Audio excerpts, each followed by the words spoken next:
아멘. 할렐루야. 감사합니다. 오늘 우리에게 주시는 하나님의 말씀입니다. 빌립보서 2장 19절로 24절 말씀을 함께 보시겠습니다. 빌립보서 2장 19절로 24절 말씀입니다. 우리 다 같이 함께 합독하여서 같이 읽겠습니다. 같이 읽습니다. 내가 디모데를 속히 너희에게 보내기를 주 안에서 바람은 너희의 사정을 알므로 안위를 받으려 함이니 이는 뜻을 같이하여 너희 사정을 진실히 생각할 자가 이밖에 되게 없음이라. 그들이 다 자기 일을 구하고 그리스도 예수의 일을 구하지 아니하되 디모데의 연단을 너희가 안하니 자식의 아비에게 함같이 나와 함께 복음을 위하여 수고하였느니라. 그러므로 내가 내 일을 어떻게 될지를 보아서 곧 이 사람을 보내기를 바라고 나도 속히 가게 될 것을 주 안에서 확신하노라. 아멘. 할렐루야. 여러분 모두에게 하나님의 놀라운 축복이 함께하기를 주의 이름으로 축원합니다. 옆 사람하고 한번 인사하세요. 같이 예배드리기 위해서 반갑습니다. 은혜 받으십시오. 할렐루야. 오늘은 동역에 대한 말씀을 같이 나누려고 합니다. 여러분 지난 3월 5일에 한국은행이 발표한 그런 통계를 먼저 소개하려고 합니다. 2024년도 우리나라 1인당 국민소득이 36,624달러다. 이렇게 발표를 했습니다. 1인당. 그러니까 인구 5천만 명 이상 국가 순위를 보면은 미국과 독일, 그리고 영국, 프랑스, 이탈리아 이어서 6위가 되었습니다. 바로 세계에서 6위, 1인당 국민소득 높은 나라 6위라고 발표했습니다. 그런데 1961년도에 우리나라 1인당 국민소득은 얼마인지 아십니까? 1961년 우리나라의 1인당 국민소득은 93달러였습니다. 그러니까 이 93달러였던 나라에서 36,624달러가 되었습니다. 그럼 이렇게 우리나라는 비약적인 발전을 이루었어요. 그래서 우리나라는 반도체, 조선업, 첨단 산업에서 강대국입니다. 정말 대단한 것입니다. 그런데 그런 안타까운 것은 부끄러운 통계도 많이 있습니다. 이게 뭐냐? 교통사고율, 자살률, 술 소비량, 별로 바람직하지 않은 것이 1위에 기록하고 있습니다. 그리고 세대 간의, 계층 간의 갈등, 분열, 이것이 최고조에 달해 있다라고 얘기했습니다. 조선일보의 한 논설위원이 이런 말을 했더라고요. 우리 민족은 모래 같아서 개인은 우수한데 모이면 파별이 생기고 서로 다투고 물고 뜯는다. 이렇게 얘기를 했습니다. 그런데 일본은 어떠냐? 우리나라에 비해서 일본 사람들은 개인은 약하고 보잘것없는데 뭉치면은 무서운 결단력을 가진다. 이렇게 얘기를 했습니다. 이런 민족적 성향을 미국의 뉴욕이나 LA에서 자주 있는 일을 예를 들었습니다. 세계적으로 부지런하고 악착 같은 것으로 소문난 어느 유대인이 바로 LA에서 생선 가게를 열었다는 거예요. 생선 가게를 열었는데 이 유대인이 장사가 잘 되었습니다. 그런데 이 유대인의 가게 옆에 한국 사람이 생선 가게를 열었습니다. 그래서 이 유대인이 바짝 긴장을 한답니다. 아이고, 큰일 났구나. 저 사람 부지런하고 새벽부터 일을 하는데 손님 다 뺏기겠다. 이러면서 유대인이 걱정을 했답니다. 긴장을 하는데 또 그 옆에 또 다른 한국 사람이 생선 가게를 열면은 유대인은 그때 안심을 한답니다. 이제는 됐다. 왜 그럴까요? 한국 사람끼리 서로 시기하고 질투하다가 같이 망하기 때문에 걱정하지 않는다는 것입니다. 개인적으로는 우수한데 협력할 줄을 모르는 사람들을 지적하는 그러한 이야기입니다. 그러면 우리는 어떻습니까? 여러분, 우리는 협력하는 사람입니까? 우리 자신을 보아야 합니다. 여러분은 협력하는 사람입니까? 여러분 가족 간에 협력하는 사람입니까? 성도 간에 협력하는 사람입니까? 로마서 16장 말씀에 보면 바울은 복음을 전하는 일에 자신에게 협력하고 도움을 주었던 40여 명을 가까운 사람들을 소개하고 있습니다. 그 중에서 잘 알려진 사람, 우리가 잘 아는 사람이 있습니다. 브리스길라와 아굴라라고 하는 부부입니다. 바로 그리고 오늘 살펴볼 디모데의 이름도 거기에 포함되어서 나오고 있습니다. 그러나 대부분은 잘 알려지지 않은 인물들입니다. 브리스길라와 아굴라, 디모데 이런 사람들을 우리가 잘 알고 있지만은 그러나 이 40여 명이 넘는 사람들의 이름을 우리는 대부분 잘 알지를 못합니다. 이런 이름이 알려졌든 알려지지 않았든 그분들의 도움은 헌신으로 사도 바울은 30년이 넘는 세월 동안 복음을 전도할 수가 있었습니다. 오늘 이 본문은 그렇게 바울을 도왔던 사람 중에 디모데에 대한 말씀입니다. 디모데는 사도 바울의 제자이자 동역자였습니다. 하나님의 명예 또는 하나님의 사랑을 받는 자라고 하는 이름의 뜻이 있습니다. 디모데는 이것이 바로 하나님의 명예라고 하는 뜻이 있고 하나님의 사랑을 받는 자라고 하는 뜻이 있어요. 그런데 이 디모데는 소아시아의 루스드라에서 헬라인 아버지와 유대인 어머니 사이에서 태어났습니다. 그런데 이 디모데의 어머니 유니게와 외할머니 로이스라고 하는 사람인데 이 경건한 믿음의 사람이었기에 그 영향을 많이 받았다라고 성경은 얘기하고 있습니다. 칭찬을 받는 청년이었습니다. 그러다가 주 48년에 바울이 1차 전도 여행 중에 루스드라에 들렸을 때에 바울을 만나게 됩니다. 예수님을 믿고 바울을 따릅니다.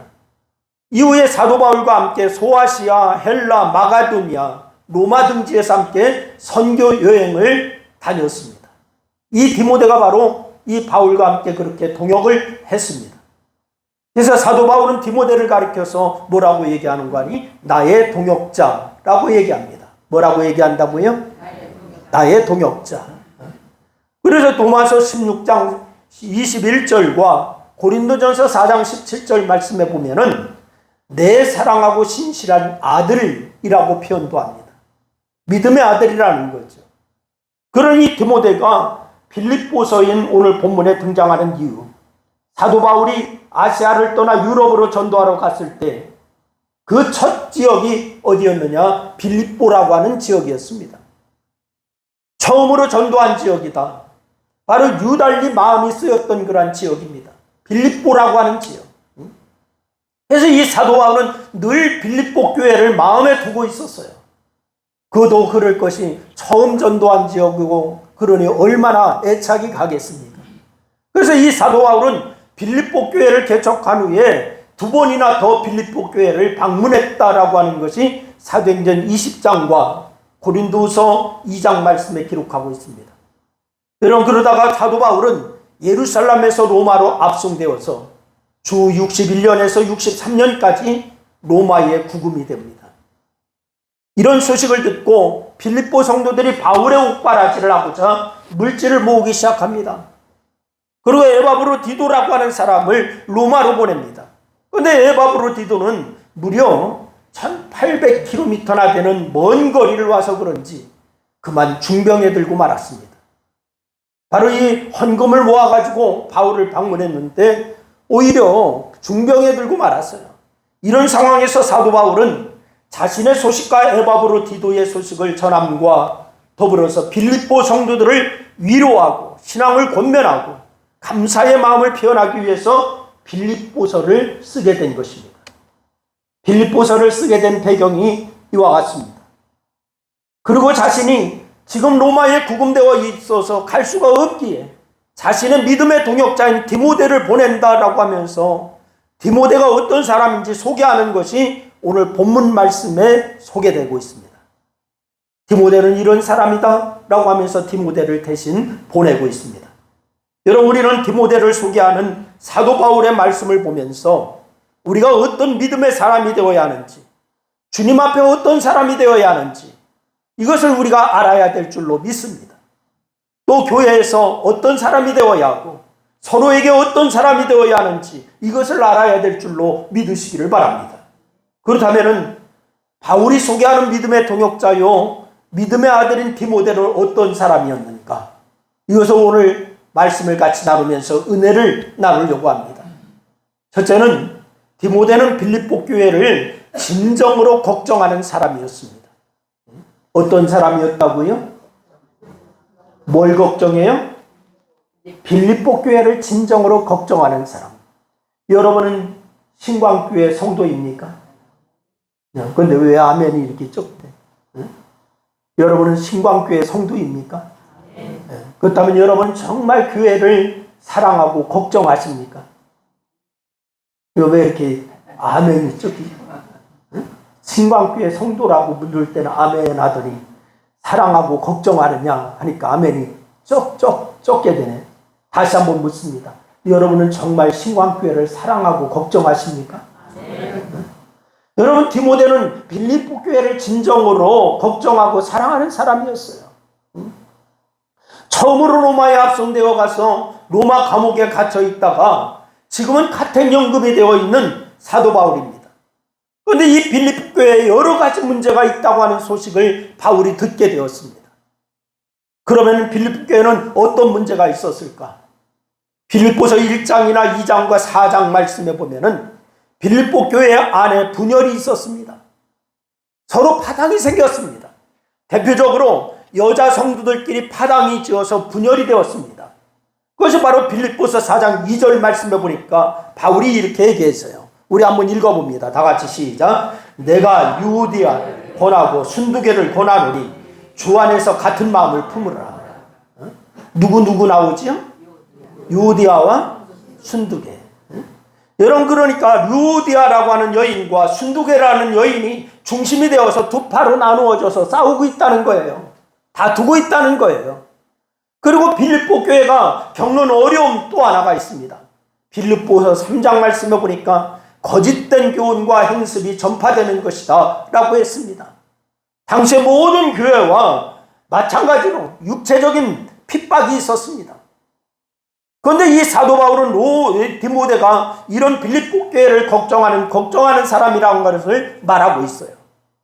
이것을 보면은 디모데가 신앙적으로 성숙한 사람이라는 것을 알 수가 있습니다.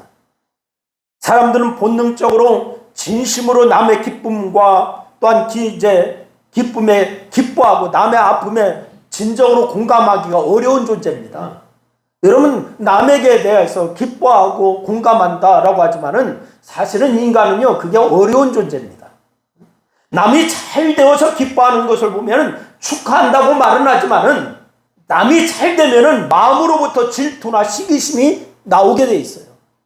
그래서 오죽하면 우리 속담에 사촌이 땅을 사면 뭐가 아파? 왜 사촌이 땅이 샀는데 집에가 아파? 응?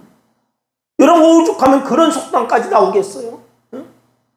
여러분 남이 잘 되어서 기뻐하는 것을 보면서 축하한다고 말은 하지만은 마음으로는 질투하고 시기하고 또 어려운 일을 당한 사람을 보면 위로는 하지만은 곧 마음에서 다른 생각이 나옵니다.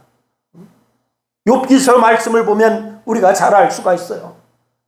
욥의 신실한 세 친구가 나오는데 이들은 욥이 고난을 당했다라고 하는 소식을 듣고 찾아오게 됩니다. 이들은 욥이 당한 고난을 보면서 밤낮 7일 동안을 울며 옷을 찢고 말없이 그 고난에 동참했다라고 욥기서 2장 말씀은 소개하고 있습니다. 여러분 이것이 쉬운 일입니까? 아무리 친한 친구라 할지라도 7일 동안 와서 위로하는데 울고 옷을 찢고 아무 말 없이 슬퍼하고 있다. 여러분 이것이 쉬운 일인가요? 어려운 일인가요? 어려운 일이죠. 이 친구들은 정말로 대단한 친구들이에요. 사람이 이렇게 하기가 쉽지 않습니다. 일주일을 밤낮으로 말하지도 않고 함께 울어준다고 하는 거 쉬운 일이 아닙니다. 정말로 어려운 일이에요. 그런데 이 사람은 거기까지입니다.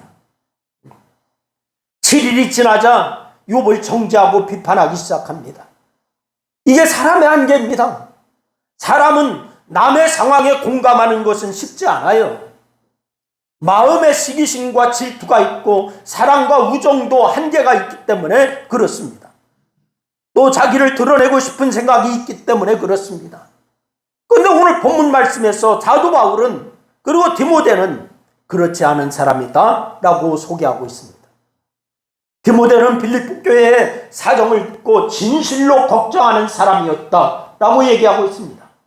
로마서 12장 15절로 16절 말씀을 보니까 이런 말씀을 주고 있어요. 우리 한번 다 같이 아주 큰 목소리로 같이 읽습니다. 다 같이 시작. 즐거워하는 자들과 함께 즐거워하고 우는 자들과 함께 울라. 서로 마음을 같이 하며 높은 데 마음을 두지 말고 도리어 낮은 데 처하며 스스로 지혜 있는 채 하지 말라. 여러분, 디모데가 그런 사람이었다는 거예요. 그러면 우리는 이런 디모데를 보면서 어떤 메시지를 받고 있는가? 우리는 한 교회에서 함께 신앙생활을 합니다. 그러다 보면 교우들끼리 기쁜 소식도 듣고 아픈 소식도 듣게 됩니다. 이때 우리는 그런 일을 함께 해야 될 줄로 믿으시기를 바랍니다. 옆 사람에게 한번 얘기하세요. 우리 정말 디모데 같은 사람이 됩시다. 얘기해서요. 그래요. 이때는 우리는 그런 일을 함께 해야 돼요. 즐거워하는 사람들과 함께 즐거워하고 우는 자들과 함께 울어야 돼요. 이것이 성도의 자세인 줄로 믿으시기를 바랍니다. 다 같이 한번 따라합니다. 성도의 자세는 즐거워한 자들과 함께 즐거워하고 우는 자들과 함께 우는 것이다. 여러분, 이것이 성도의 자세예요. 우리는 하나님을 아버지로 섬기는 영적 가족입니다. 맞습니까? 주님 안에서 한 가족입니다. 그러니 시기 질투를 버리고 이기심을 버려야 될 줄로 믿으시기를 바랍니다. 그리고 사랑의 마음을 가져야 됩니다. 그래서 서로가 서로의 사정을 듣고 진심으로 기뻐하고 걱정해주는 영적인 가족이 될 수 있기를 주의 이름으로 축원합니다. 두 번째는 바울의 동역자 디모데는 훌륭한 인품을 가진 사람이었어요. 뭐를 가졌다고요? 훌륭한 인품. 사도행전 16장 1절과 2절 말씀을 보니까 디모데를 소개하는데 이렇게 소개해요. 우리 한번 같이 읽습니다. 다 같이 시작. 바울이 더베와 루스드라에서 이름에 거기 디모데라 하는 제자가 있으니 그 어머니는 믿는 유대 여자요 아버지는 헬라입니다. 디모데는 루스드라와 이고니에 있는 형제들에게 칭찬을 받는 자니. 여러분, 이 디모데는 이미 더베와 루스드라에서 뭐를 받고 있어요? 칭찬을 받는 사람이었다라고 이렇게 소개를 하고 있습니다. 디모데가 이렇게 칭찬을 받는 사람이 된 것은 인내하고 사랑을 베풀었기 때문에 칭찬을 받는 거예요. 뭐 했기 때문에? 인내하고 사랑을 베풀었기 때문에. 젊은 청년이 그렇게 하기가 쉬운 일이 아닙니다. 여러분, 청년 때에는 혈기가 정욕이 왕성하고 욕심이 앞선 그러한 시기입니다. 그러나 디모데는 이런 정욕과 혈기와 이기심을 이겼습니다. 그러기에 연단을 받았다는 거지요. 연단을 통해서 이렇게 칭찬받는 사람이 되었다라고 디모데를 소개하고 있습니다. 훌륭한 인품을 가진 사람이었어요. 물건의 가치는 여러분 뭘로 따지죠? 물건의 가치 뭘로 따져요? 응? 품질. 또 그 품질이 좋으면 당연히 올라가는 것이 뭐예요? 가격으로 따져요. 이게 100만 원짜리다 그러면 100만 원의 가치가 있을 거예요. 10만 원짜리다 10만 원의 가치가 있을 거예요. 응? 여러분, 물건의 가치는 가격으로 결정되는 거예요. 근데 좋은 물건은 높은 가격을 매기죠. 그러면 사람의 가치는 무엇으로 결정될까? 바로 인격과 인품입니다. 인격과 인품. 그러면 그 인격과 인품은 어디에서 나타날까요? 여러분, 우선 그 말이고 다음에는 마음 씀씀이에서 나타나는 거예요. 말에서 나타나고 마음 씀씀이에서 인격과 인품이 나타나는 거예요. 그러니까 좋은 집에 살고 멋진 차를 타고 공부를 많이 했어도 인격이 형편없는 사람이 있습니까? 없습니까? 있어요. 평범한데도 좋은 인격과 인품을 가진 사람이 있어요? 없어요? 있어요. 디모데는 칭찬받는 사람이었다라고 소개를 하잖아요. 디모데는 훌륭한 인격과 인품을 가진 사람이다. 디모데처럼 우리도 칭찬받는 사람이 다 될 수 있기를 주의 이름으로 축원합니다. 칭찬을 받는 것은 구원받기 위함이 아니라 우리가 세상의 빛이요 소금이기 때문인 줄로 믿으시기를 바랍니다. 빛은 당연히 빛을 내는 거예요. 소금은 짠맛을 당연히 내는 거예요. 주님은 우리에게 이렇게 말씀하세요. 마태복음 5장 16절 말씀을 통하여서 말하기를 이같이 너희 빛이 사람 앞에 비추게 하여 그들로 너희의 착한 행실을 보고 하늘에 계신 너희 아버지께 뭐를 돌리게 하라? 영광을 돌리게 하라 라고 말씀을 하고 있어요. 주님께서 사람들에게 칭찬받는 분이셨습니다. 누가복음 2장 52절 말씀에 보면은 예수님은 사람들에게 사랑을 받는 자다 라고 이렇게 말씀하고 있습니다. 더 중요한 것이 하나님의 사랑을 받는 분이셨다라고 하는 거예요. 사람에게 칭찬을 받고 사랑을 받을 뿐만이 아니라 하나님 앞에 사랑을 받는 것이다. 여러분, 말이 행실이 아름다우셨고 훌륭한 신앙과 인격과 인품을 가지셨다라고 소개하고 있습니다. 우리는 이 부분을 생각할 필요가 있어요. 과연 나는 그런 사람인가? 여러분, 이 시간에 우리 자신을 한번 되돌아보시기를 바랍니다. 여러분, 오른손을 한번 가슴에 얹으시고 물어보세요. 구자춘, 너는 그런 사람이냐? 하고 한번 물어보세요. 여러분 스스로 한번 시작. 어떤 사람이래요? 속에서? 여러분 다 그런 사람이 되시기를 주님의 이름으로 부탁을 드립니다. 이 디모데, 이렇게 살기 위해서 버려야 할 것이 있거든요. 뭘 버려야 하느냐? 우리 이 부분을 생각할 때 과연 나는 그런 사람이냐? 이 질문에 자신 있게 예라고 대답할 사람 많지 않아요. 네, 그렇습니다. 나 그런 사람이에요. 그런 사람 많지 않습니다. 그러나 우리는 그렇게 살아야 돼요. 아멘. 그래, 이렇게 살기 위해서 버려야 할 것이 있는데 뭐냐? 바로 욕심을 버려야 됩니다. 뭐를 버려야 된다? 그리고 이기심을 버려야 됩니다. 뭐를 버려야 된다? 이기심. 그리고 버려야 할 것이 있어요. 비난과 비판을 버려야 됩니다. 뭐를 버려야 된다고요? 비난과 비판. 욕심을 버려야 되고 이기심을 버려야 되고 비난과 비판을 버려야 돼요. 취해야 할 것이 있습니다. 그런데 취해야 할 것이 뭘 취해야 되냐? 사랑을 취해야 됩니다. 칭찬과 격려와 위로를 취해야 됩니다. 여러분, 물론 이것이 쉬운 일이 아닙니다. 그러나 주님이 거룩하니 너희도 거룩하라 라고 말씀하셨잖아요. 우리의 착한 행실로 하나님께 영광을 돌리는 그런 말씀을 따라 해라라고 말씀을 주셨지 않습니까? 그런 사람에게 주님은 힘을 주실 줄로 믿으시기를 바랍니다. 내가 부족하여 주님의 말씀대로 순종하여 살고자 노력할 때에 주님이 나에게 감당할 수 있는 힘을 주시는 줄로 믿으시기를 바랍니다. 지금 이 시대는 훌륭한 신앙인도 필요하지만은 훌륭한 인격과 인품을 가진 그리스도인이 필요한 시대인 것 같아요. 여러분, 훌륭한 신앙은 가졌다라고 떠드는 사람 많이 있는데 인격과 인품을 가진 사람이 적습니다. 여러분, 훌륭한 신앙을 가지시고 인격과 인품을 가지셔서 세상에 인정받는 성도의 삶을 살 수 있기를 주의 이름으로 축원합니다. 세 번째는 디모데는 바울과 함께 수고한 사람이었어요. 여러분, 사도 바울은 디모데를 향하여서 자식이 아버지에게 한 것처럼 자신을 정성껏 챙기고 돌보고 함께 복음을 위해 수고한 사람이다 라고 이 성경은 우리에게 소개를 하고 있습니다. 함께 한다고 하는 거 얼마나 귀한 일인지 몰라요. 여러분, 함께 한다는 것이 얼마나 귀한 일인지. 마가복음 14장 34절 말씀에 보면은 우리 주님이 이런 말씀을 하세요. 우리 한번 다 같이 한번 읽습니다. 다 같이 시작. 내 마음이 심히 고민하여 죽게 되었으니 너희는 여기 머물러 깨어있으라. 여러분, 주님이 고민스럽고 죽게 되었다라고 표현까지 하시잖아요. 그때 제자들에게 뭐라고 말씀하세요? 여기에 함께 깨어있어라. 여기에 머물러 깨어있어달라 라고 말씀합니다. 이거 뭐 해달라는 거예요? 함께 해달라는 거예요. 함께. 십자가를 앞둔 주님이 누군가의 위로와 기도를 함께함이 절실히 필요했다는 거예요. 여러분은 함께, 여러분 누군가의 도움이 절실히 필요할 때가 없습니까? 여러분 또한 옆에 있는 성도가 함께 있는 도움이 자신이 필요한 것을 느낀 적은 없습니까?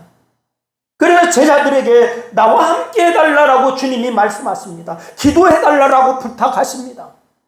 주님에게도 함께하는 사람이 필요한 거예요.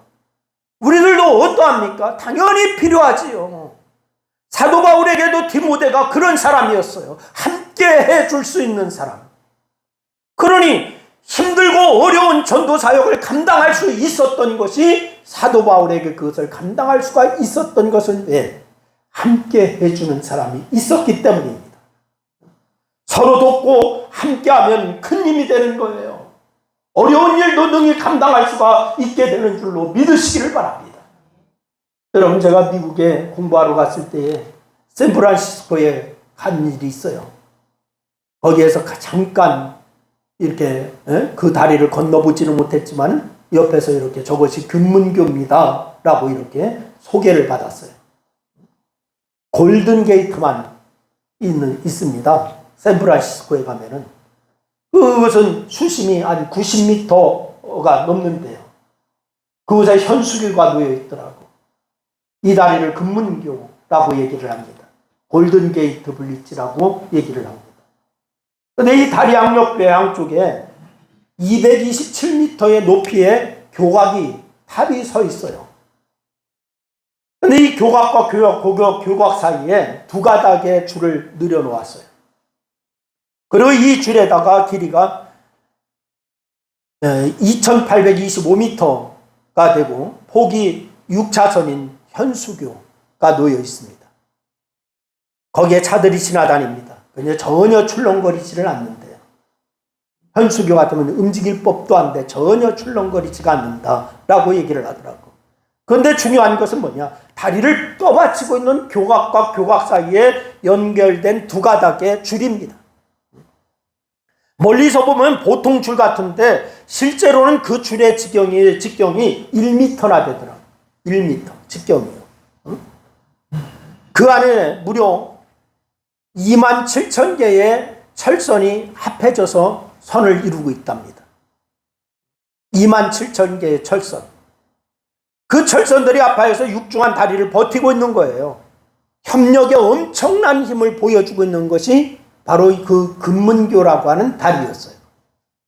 여러분, 전도서 4장 12절 말씀에 보면은 여러분과 제가 잘 아는 말씀이 있어요.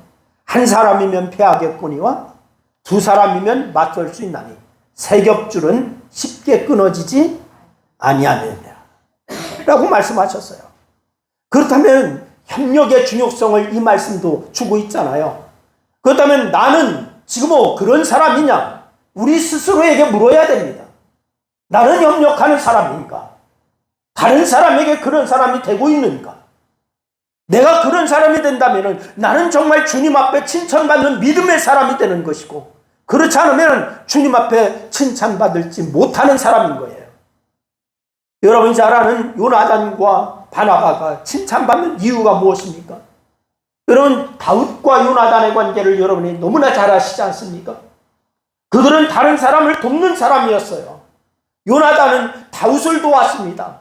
다윗은 요나단 자신에게 경쟁자였어요. 처음에는 라이벌이었습니다. 근데 세상 논리로 말하면 없어져야 할 대상이요. 요나단은요, 다윗에게는. 그럼에도 돕습니다. 사랑합니다. 어느 정도 사랑하느냐 하면 자기 목숨처럼 사랑했다라고 얘기했습니다. 바나바도 자기의 재산을 다 팔아남을 뒀습니다. 안디옥에서 자기 혼자 사역을 해도 얼마든지 잘할 수가 있었어요. 근데 이미 안디옥 교회를 부흥시켰기 때문에 자기 혼자 잘 사역도 할 수가 있었습니다. 자기 혼자 영광을 받을 수 있음에도 바울을 초청합니다. 디모데가. 그래서 바울을 세웁니다. 침례 요한도 보세요. 그는 늘 예수님만을 세우는 그러한 사람이었어요. 요한복음 3장 30절 말씀해 보니까 요한이 이렇게 얘기합니다. 우리 한번 읽어볼까요? 다 같이 시작. 그는 흥하여야 하겠고 나는 쇠하여야 하리라. 그는 누구를 가리켜요? 예수님을 가리켜요. 여러분, 이런 마음을 가졌기에 주님은 여자가 낳은 사람 중에 가장 큰 사람이다라고 침례 요한을 얘기하고 있습니다. 주님께서 요한을 얘기할 때에 여자가 낳은 자 중에 가장 큰 자다. 우리의 삶도 이렇게 될 수 있기를 바랍니다. 할렐루야. 다른 사람을 돕고 다른 사람을 위해 수고를 아끼지 않기를 바랍니다. 바울의 동역자였던 디모데를 보면서 우리는 어떻게 살아야 할지, 어떤 자세로 살아야 할지 여러분 깨달을 수 있기를 바랍니다. 정말 믿음 안에서 교회를 사랑하고 정말 주님을 위해서 헌신하고 또한 여러분의 이제 성도 같은 동역자인 여러분 서로 사랑하여서 아끼셔서 하나님의 나라와 의를 이루어갈 수 있기를 주님의 이름으로 축원합니다. 기도하겠습니다. 말씀을 생각하며 우리 한 2분 동안 합심하여서 함께 같이 기도하십니다. 같이 기도합니다. 아버지 하나님, 은혜와 사랑을 고맙고 감사합니다.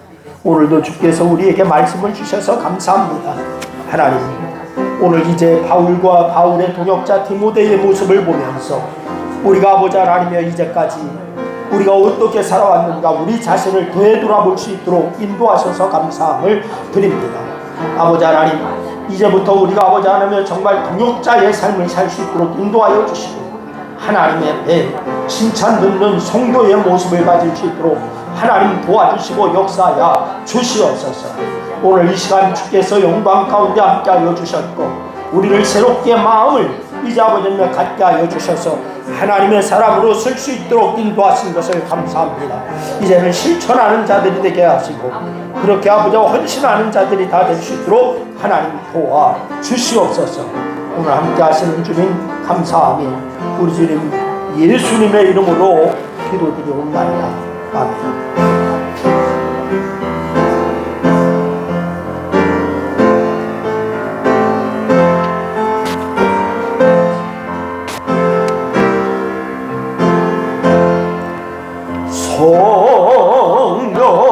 성령이여 임하사 나를 감하시고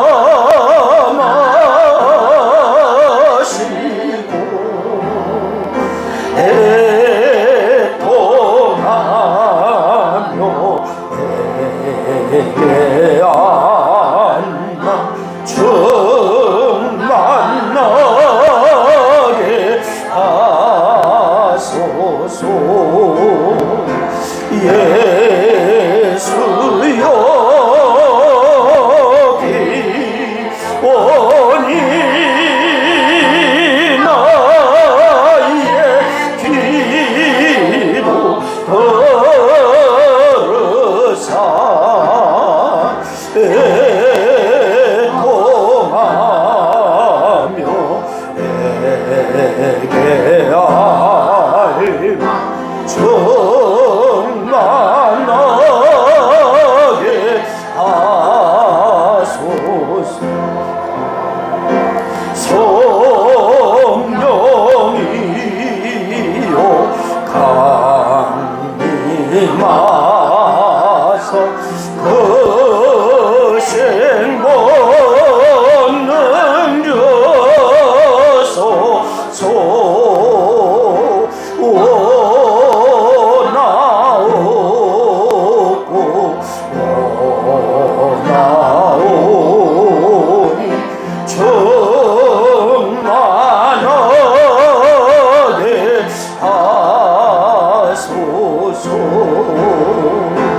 예수여 배원이 나의 기도 들으사 애통하며 에게 알마 충만하게 하소서.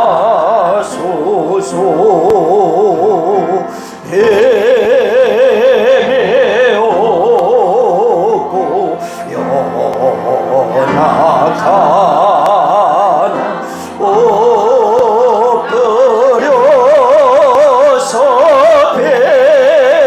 배우니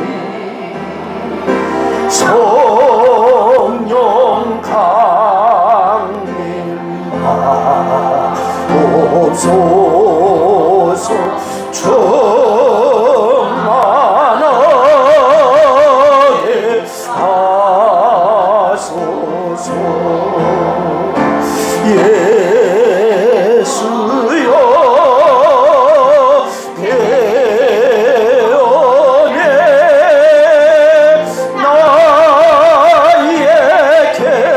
나에게로 들으사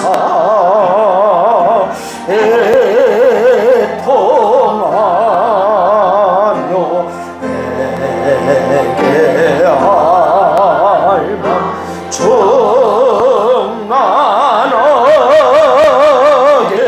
하소서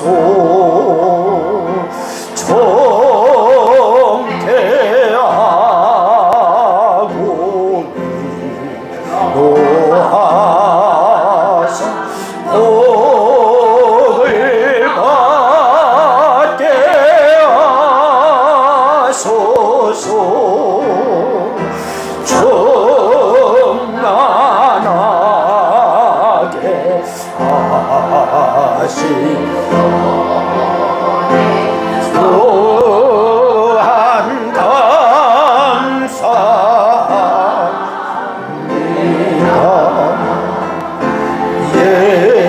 예수여 배원에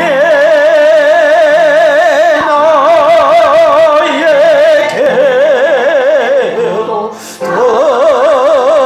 들으사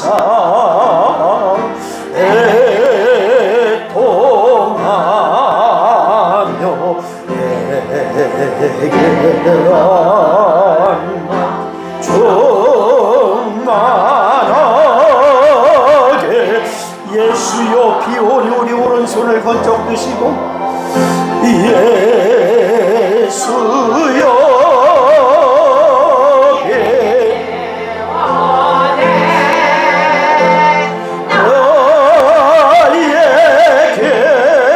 나에게로 들으사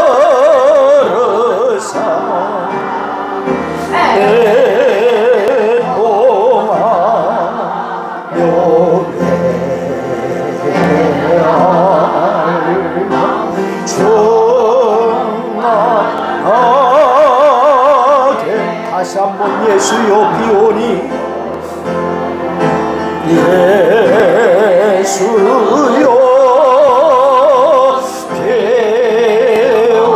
배원이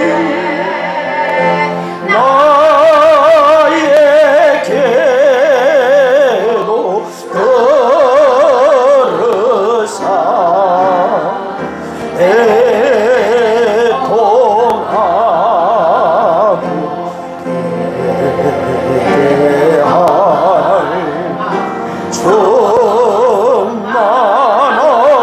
충만하게 하소서.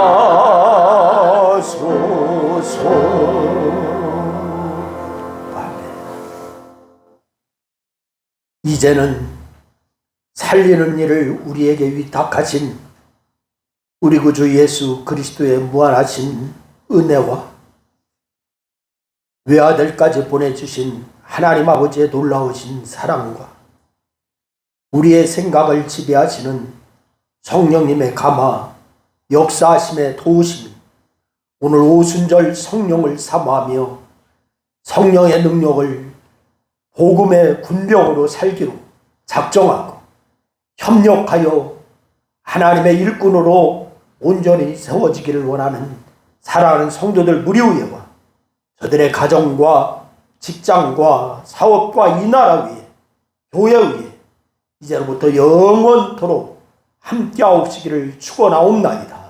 아멘.